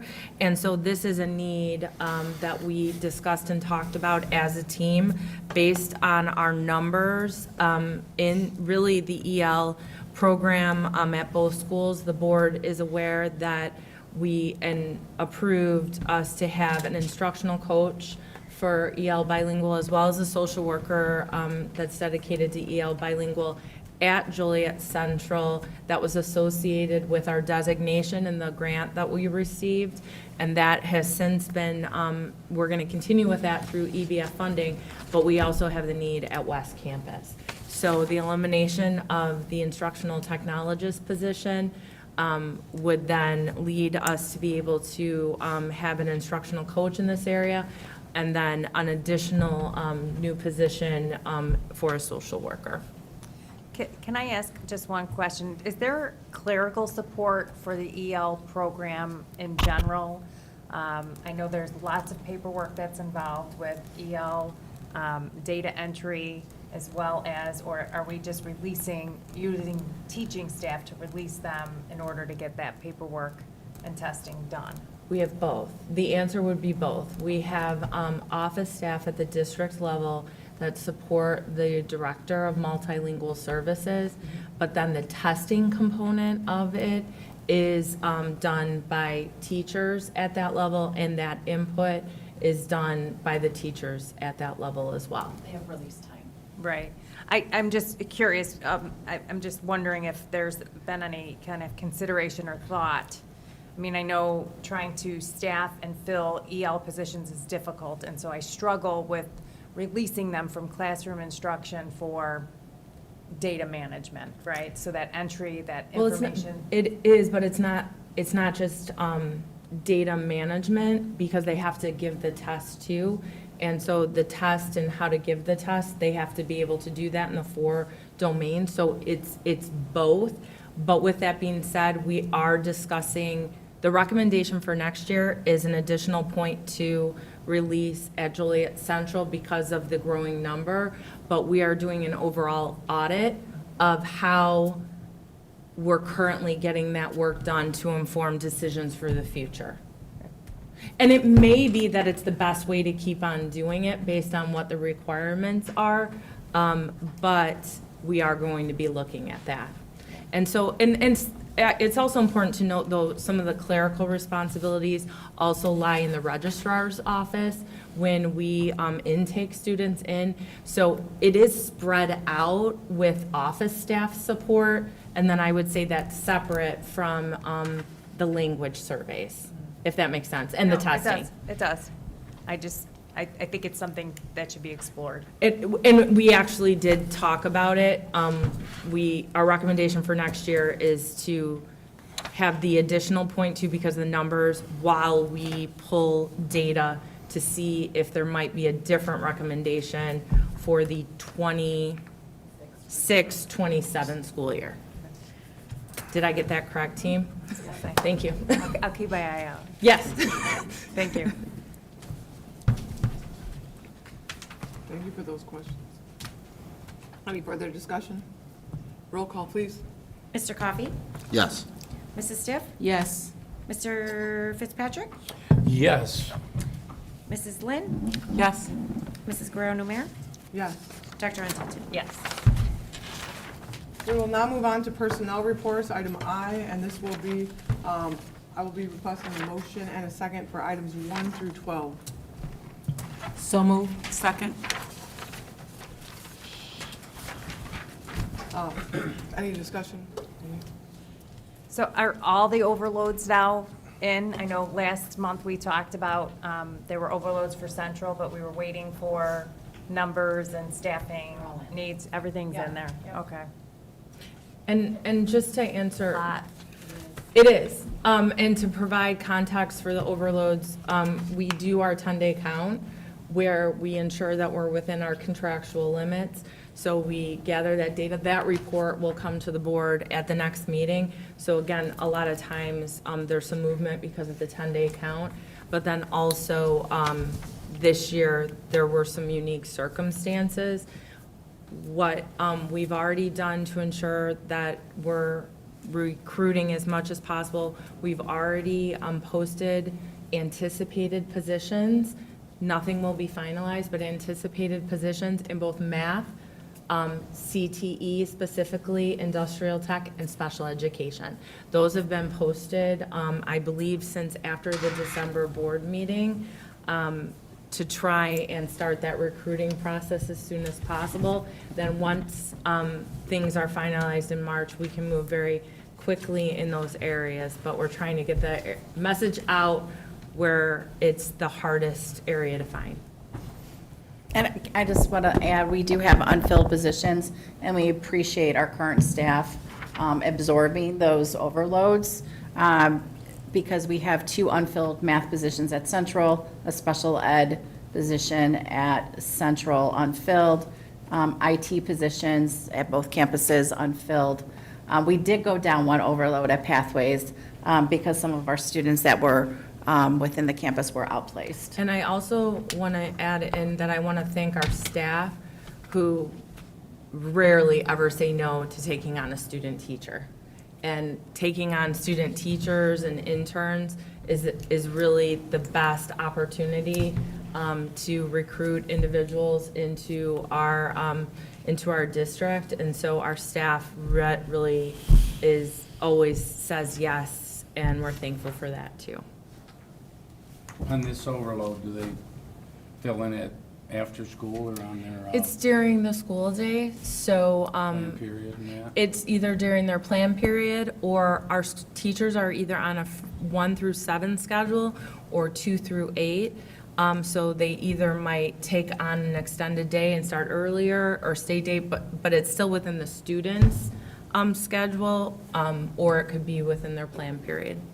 And because we need advisories covered, they usually also do the advisory as well, for supervision and support, so that we can do things like learning labs, and extra support that we're running and that you heard about tonight.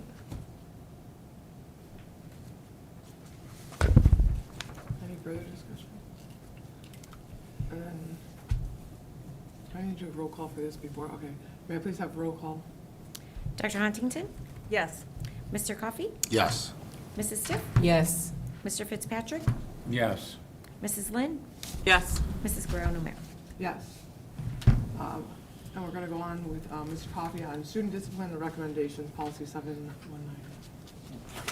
Yes. After receiving and deliberating the information contained in the hearing officer's report, the Board of Education is charged with deciding whether removing the child from his or her learning environment is in the best interest of the school, what the rationale is for the specific duration of the recommended expulsion, whether all appropriate and available behavioral and disciplinary interventions were exhausted, and whether the continued presence in school would either A, pose a threat to the safety of other students, staff, or members of the school community, or B, substantially disrupt, impede, or interfere with the operation of the school.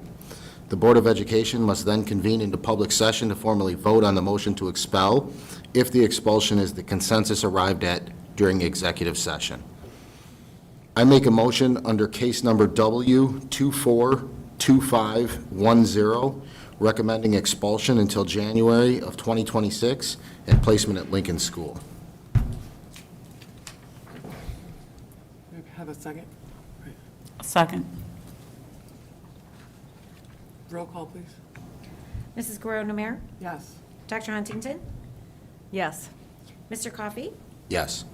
Mrs. Stiff? Yes. Mr. Fitzpatrick? Yes. Mrs. Lynn? Yes. We're now moving on to unfinished business. I make a motion under case number W242511 to recommend expulsion until January of 2027 and placement at Lincoln School. Have a second? Second. Roll call, please. Mrs. Lynn? Yes. Mrs. Guerrero-Namere? Yes. Dr. Huntington? Yes. Mr. Coffey? Yes. Mrs. Stiff? Yes. Mr. Fitzpatrick? No. May I please, we're going on to item unfinished business. There is no unfinished business on the agenda. We're now moving on to new business. I just would like to remind my fellow Board of Education members that we took an oath not to divulge privileged and/or confidential information. We must adhere to this so as to not make ourselves or the district liable. Thank you. The first item under new business, we already discussed the first reading recommendation, so we will update with the change to distribution of prohibited substances, and we'll have that as the change on the agenda, and we'll bring that back for action next month. And then the second, I was asked to put on the agenda, JTHS attorney costs. I would like to speak on that behalf. Marie Pappas, who's the Chicago... Sir, we're not allowed to talk about any particular item that's confidential. I know Such that. as names. I wasn't going to talk about anything confidential. You just stated a name. I was going to quote something from her book. Is that against... That's not allowed. Oh, okay. Well, I feel like some of the board members, administration, don't feel like the money we spend on the lawyers is that much. But I do, and so do the taxpayers. And I think with the amount of money that is spent, I think we should do at the very least a yearly bid process for any legal action. I personally don't disagree with the bid process. I do disagree that it's a lot. We're at, less than 0.1% of our revenue spent on legal costs, and we can't get an attorney for the amount that we spend for an attorney group that has 6, 8, 10, 12 different attorneys with a variety of expertise. I think that our total cost shows that our school district, specifically our assistant superintendent and superintendent, are good stewards of our dollars in getting the biggest bang for the buck. And looking at some of the hourly rates that I've seen us being charged, I'm very confident that they are reasonable, if not low, based on market and my own personal experience with having to hire attorneys through my daily work. That could be 100% true, but without the bid, I don't know that we would really know that, other than from what you just said yourself. Oh, absolutely. I don't disagree with the bid process that's all I'm to check saying. it out. I don't disagree with that. I don't think a yearly bid would be good because, part of it is building relationships and them knowing what's going on within the district, and then to switch over every year based on a bid would have so much time would be spent on letting them know and putting them up to date, and then we'd be wasting money then up to dating everyone on there. So if we are going to do a bid, which I do think maybe as a whole we should vote on if we're going to make bids or not, or stay with what we are currently have, I don't think it should be every year. It should be for a substantial amount of time, and then maybe thereafter.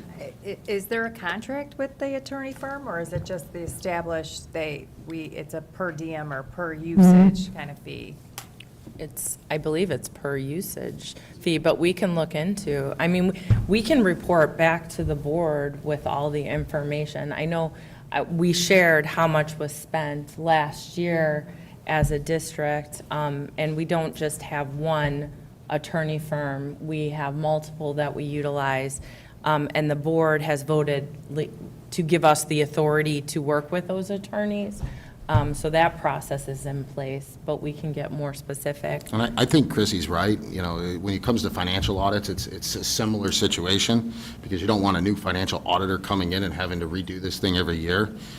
So, you know, a 3, 5, 6, 7 year cycle might be appropriate. But I would defer to Dr. Hampton and Dr. Guzman on that recommendation.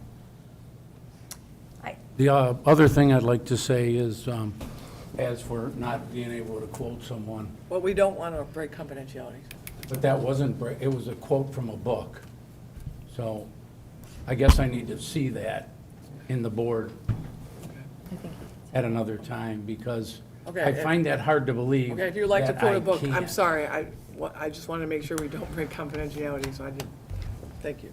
Well, I doubt that she knows anything about our lawyers, and the book was written 30 years No, ago. I said you could say that, I just wanted to make sure that the name wasn't, I just got worried that we were saying a name. I was right telling you who wrote the book. Okay? Thank you. Mr. Fitzpatrick, could we talk to each other with respect? I mean, seeing that I you did have, talk to her with I'm speaking respect. right now. Speaking of the fact that you have broken it numerous times, I don't think she was out of line to question it at all. So let's remain respectful as the way we speak to people. Maybe I need to be able to finish my sentence then before I'm called out on something. Can I ask, when you are doing some research and looking, and I've never heard of school district kind of doing like a contract for like extended year or multi-year contract. Is that a thing, or is that something? Yeah, so normally, the way the process works is once the board and superintendent selects an attorney, then it's basically cost at will, right? So based on services.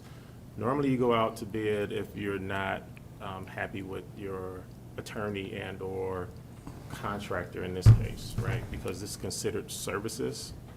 So you rarely go out yearly, as what was stated earlier.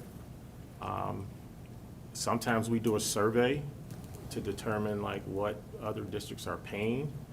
And if it's within reason, we may stay, but a lot of times you can use it as negotiation tools with your current, in this case, attorney, if you feel like it's high or Yeah. something like that, but.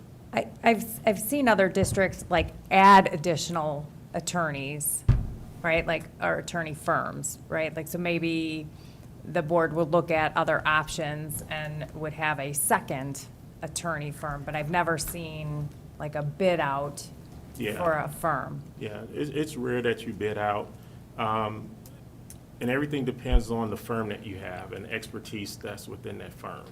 So if, like in our case, we have a second attorney, we have an attorney that kind of handles school business, based on regulations, laws, school code.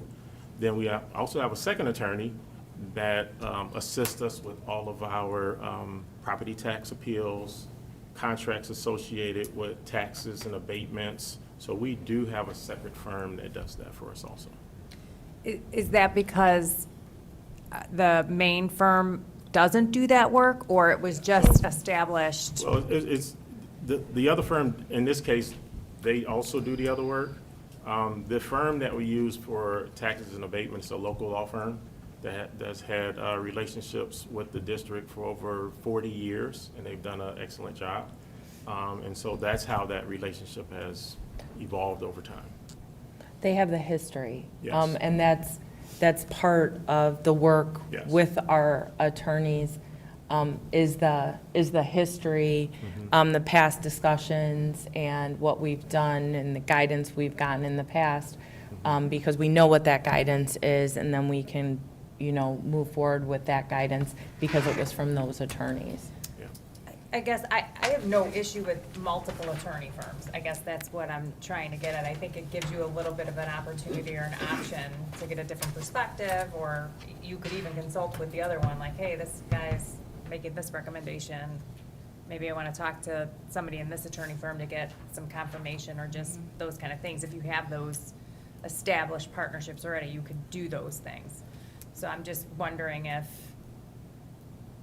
the research should be not necessarily on fees, but on services.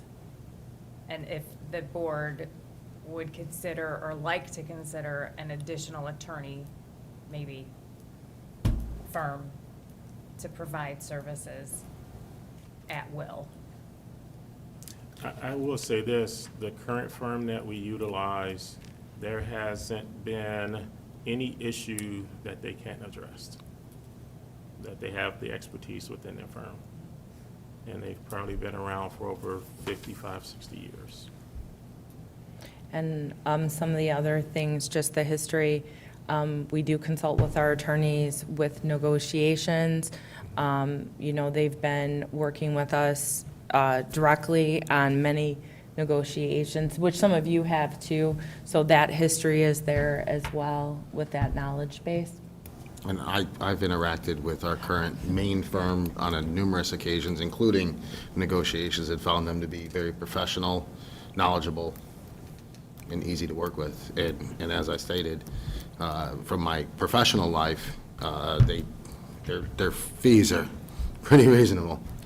We also use them, and actually just did, we use them for professional development, usually, well, for administrators, but then also for staff.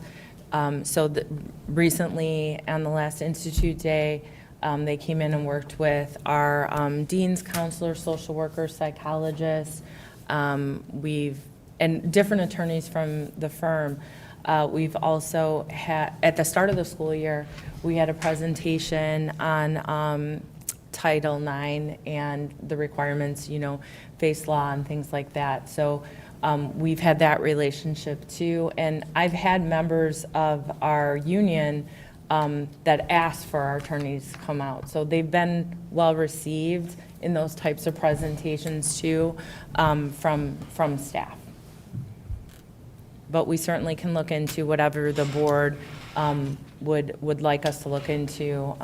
But I will say that I feel like, from my perspective of working with our current attorneys for the last 15, probably almost 20 years, I haven't had any issues working with them on the multiple issues that we have had.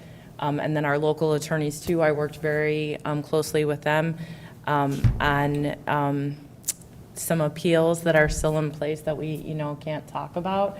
But I have no concerns, but we can look into whatever questions the board might have. Well, thinking about this a little more, I'm sorry. That's okay, go ahead. Thinking about it a little more, I think it's weird to have a contract, right? It's an at-will, we hire them for this, and they charge us per hour. But I think both Chrissy and Tom bring up a good point. Maybe a survey is a good idea, because from a bid package, you're not going to understand the quality of an attorney. You're not going to know. A bid package is simply, what's it going to cost us? And it's going to be a per hour rate is what they're going to quote you for various levels of attorneys. Is there something, does the board want to see maybe a quick survey of what other districts are paying? Would that give them more comfort? That seems to make much more sense, actually. Are you saying paying per hour or paying per year? I think it'd be per hour, because, that's what I was thinking. because that, Changes from year to yeah, it doesn't, yeah, we could have something that we need a lot of attorney stuff one year and not a lot the next, and same for other districts. I think a survey is the way to go. I've been on this board 6 years. We've used the same attorneys since I've been here. And when you think about what the purpose of the attorneys are used for, and it's to guide us and to keep us from lawsuits, right? And so we have not had any issues in that area. And to me, if it's not broke, why are we trying to fix something that really is not broken. I agree.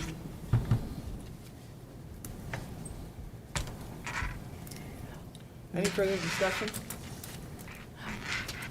I just want to, there's been discussion, what would you like us to do?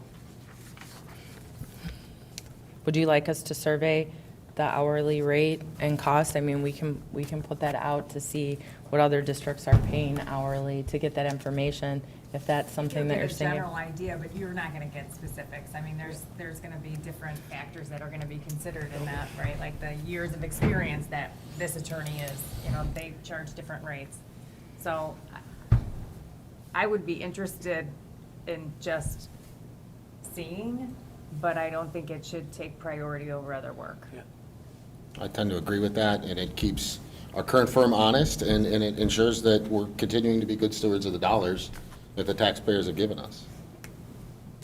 And it's not a formal bid package where you're obligated to go here, go there, when those numbers come in. That's my perspective. My perspective is, I mean, if we were to go and do something, I think the survey is the way to go, but I also trust the opinion of Dr. Hamilton and Dr. Guzman, and if they are happy with what we're receiving and we haven't had any major issues and it's working, I'm going to say that we don't need to have the survey. Okay, just to clarify here really quick. So, Dr. Huntington, you're saying survey, Just districts, yeah. I think it would be something that would at least give us another data point to look at. I would say the same thing, and not something super in-depth. I don't think it needs to be this massive thing. Just a quick check on costs. Even looking at a small sample size of districts, high school district, township districts, similar in size. And hourly cost. Yeah. And just to be clear, and Dr. Hampton can correct me, but within a law firm, different attorneys have different costs associated with them. So we would be asking, like, for different levels of attorneys and costs with the survey? I'd only be interested in the partner, the one that's charging you the most. What are you Okay. paying? Are you paying $200 an hour, $300 an hour, $1,000 an hour? What are you paying? Okay. That's my perspective. I like what we're doing. okay. So we got no survey. Tom or Mr. I'd like to do a survey.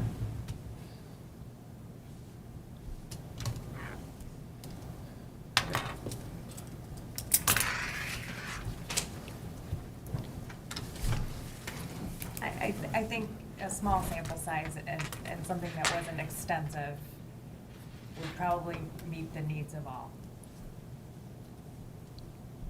Okay. Just hourly, okay. And just want to keep that, as we talk about every day in this district, how important relationship building is. Just want to reiterate that. All right, are we good? Next is board reports. Does anyone have a board report? I know we have board reports. Well, I mean, we all went, many of us were at the unveiling of the Central Foods Labs. Wow, super impressive. I'm sorry I couldn't stay very long, but I got there for the initial unveiling, and amazing work. I can't wait to see what West looks like in a few months. I agree. It was absolutely beautiful and amazing to see, and even as alumni, see how the building has changed, and thinking back what used to be there then. And so it was very awesome to see, and very proud of our district and what we have done for our students. Okay, can I just go ahead and talk about the best JTHS MLK Day of Service ever? And how we had 31 sites, we had over 700 volunteers. We had amazing sponsors for across the board. I love the awards, the Michael Austin Clark Award, then Edna Brass and Saul Brass winning their surprise award. Edna making everybody go, well, some of us have tears in our eyes, just talking really about our gratitude to the community. Who doesn't love when some of our staff and our board members start to double dutch? I mean, that was really awesome. We had the women over 40s double dutch. I'm so glad that some folks caught that on video. I wanted to also say the MLK brunch and celebration was also well attended. And Mr. Michael Simelton, who is the executive director of the Joliet Housing Authority, he was one of the panelists, and he talked about the idea of how important opportunity is, and how grateful he was for his, God bless you, how grateful he was for opportunity. And when I think about Joliet Township High School and everything that we do to make sure that our children have opportunities, and sometimes, you know, we can't do everything, and certain entities of government might fail us, and I feel some type of way about the lack of recreation sometimes in our city. But if we don't have it out there, we try certainly so very hard here to make sure that we have it, and all the after-school clubs, and it changed my life and my siblings' lives. So again, thank you for all the opportunities that we have here. It matters. They all do. That's my board report.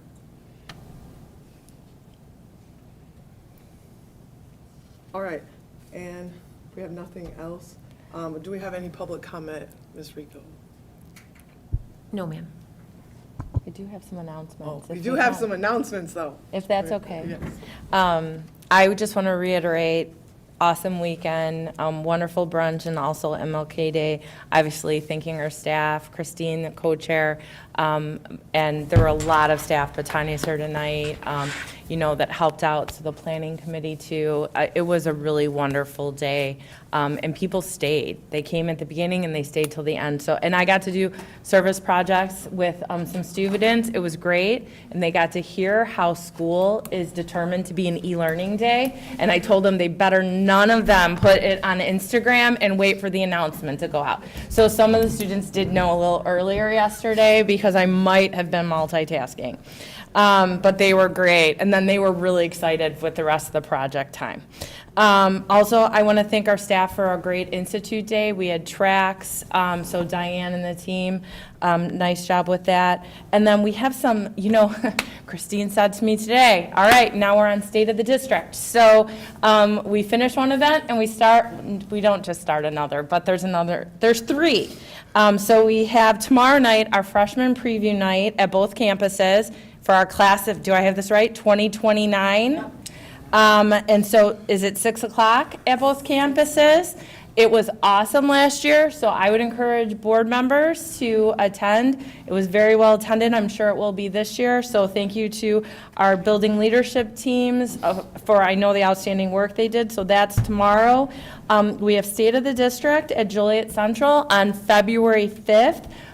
Doors open at 5. The presentation is from 6 till 7:30. And I promise, I'm saying it on recording, we are going to finish by 7:30, if not earlier. So State of the District at Joliet Central. And then we also have our Community Connections Expo coming up on February 20th, and that will be held at Joliet West from 5 to 7, so we changed the time a little bit based on feedback. We have some career-focused. We have some sessions that are specifically in Spanish. Those were very well attended last time, so we're excited about that. It's also the day before applications for the CED internships are due, so we have some work with kids at that time, and we're going to try and lure them in with some community service. And one thing that I want to let you know happened, we had a lot of kids come to our event yesterday from other high schools.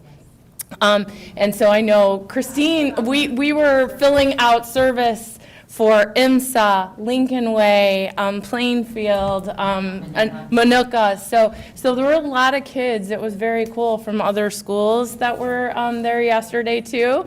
And we got more requests today via school links from other schools to fill that out. So it was great. So it was a wonderful event. So that's it for my announcements. Opportunities for everybody, all the way out to Aurora. All right, is that it? All right, no public comment. May I have a motion to adjourn? So moved. Second. Okay.